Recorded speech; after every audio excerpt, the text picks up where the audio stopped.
अभिवादन स्वीकार कीजिए ब्रजेश मिश्रा का। और आप देखना शुरू कर चुके हैं द डिबेट। बहनों भाइयों, मूर्तियों की राजनीति का दौर लौट आया है। मायावती ने जब मूर्तियों की राजनीति की थी तब उनकी बड़ी व्यापक आलोचना हुई थी, लेकिन अब मूर्ति की राजनीति सामान्य राजनीतिक शिष्टाचार हो गया है। भारतीय जनता पार्टी ने यह तय किया है कि अब उत्तर प्रदेश के विभिन्न कोनों में मूर्तियां लगाएंगे। किनकी?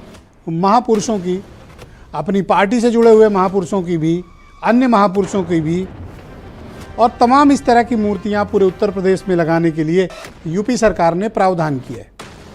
भारतीय जनता पार्टी 30 से ज़्यादा जनपदों में ऐसी मूर्तियां लगवाएंगी जो स्थानीय महापुरुष हैं या फिर उनकी पार्टी से जुड़े रहे हैं और या फिर बड़े नामचीन हस्तियां रही हैं। इन मूर्तियों के सहारे भारतीय जनता पार्टी अब अपने अपने राजनीतिक मकसद की तरफ बढ़ रही है। लेकिन ये मूर्तियों की राजनीति क्या परिणाम देगी? और पहला बड़ा कार्यक्रम होने जा रहा है जाटलैंड में, पश्चिम उत्तर प्रदेश।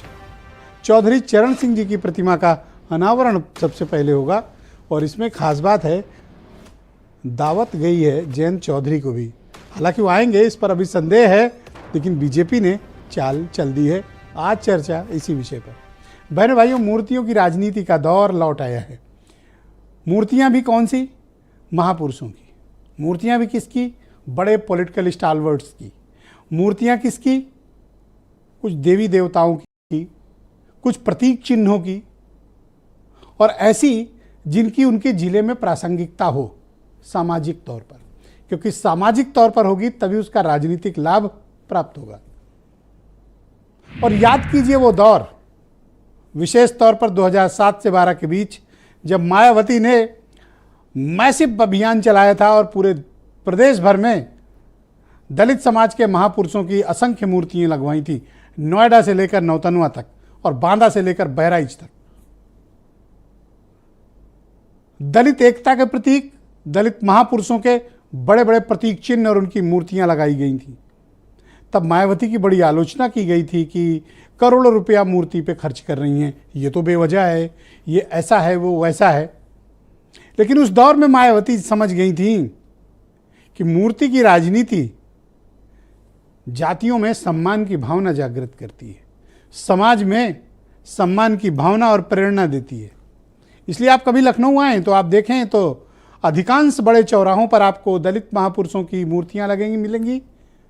वो प्रतीक हैं सामाजिक परिवर्तन का। इसीलिए लखनऊ में गोमती नगर इलाके के एक बहुत बड़े चौराहे का नाम ही सामाजिक परिवर्तन चौराहा दिया गया है। वो मायावती ने बनवाया था।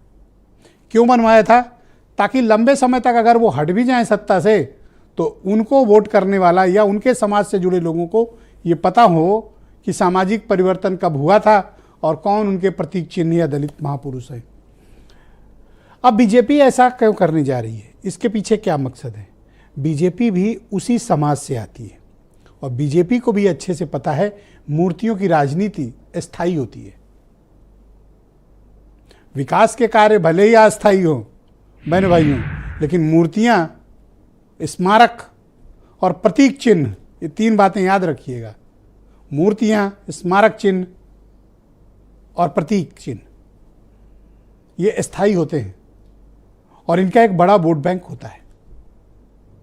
वो इसलिए होता है क्योंकि उनमें वो खुद की झलक पाते हैं, खुद के समाज से गौरवान्वित पाते हैं, खुद को उस समाज से जोड़ने की कोशिश करते हैं।